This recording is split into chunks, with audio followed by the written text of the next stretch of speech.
All right, Craig. Points to the New York Post for blockheads, but I would have gone with Hamas holes. Oh, very good. Yeah. Do you remember how demonized the Canadian truckers were? Oh, God. I'm sure this is happening in Canada, and you don't hear a word about it. You're asking the same question that we've been asking. How do they think they're winning hearts and minds if they're antagonizing large groups of citizens who are either trying to get to a flight or try to get their mom to the hospital or their kids to her birthday? You realize that we keep asking the question, we never get an answer because that's not the question. It's not the point. They're not interested in the people in the vicinity. This is the era of the perpetual protester in which they are playing.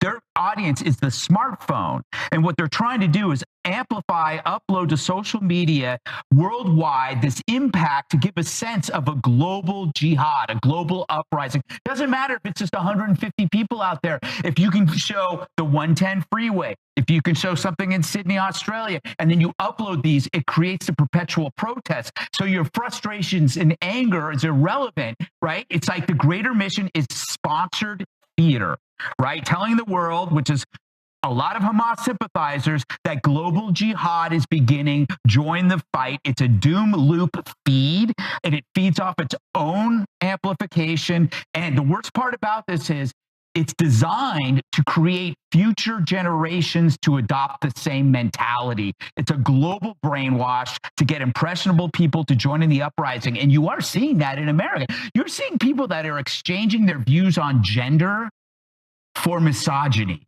Mm-hmm. People that were once pro-trans, pro-gay are now pro-Hamas. That's how brainwashed they are. It's frightening. Greg Gutfeld discusses the recent upheaval caused by anti-Israel demonstrators near JFK Airport and draws a parallel to the treatment of Canadian truckers during Justin Trudeau's government.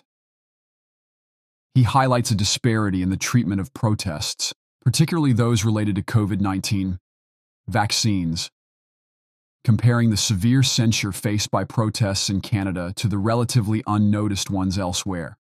Gutfeld emphasizes the real impact of these demonstrations on everyday people, focusing on the psychological toll.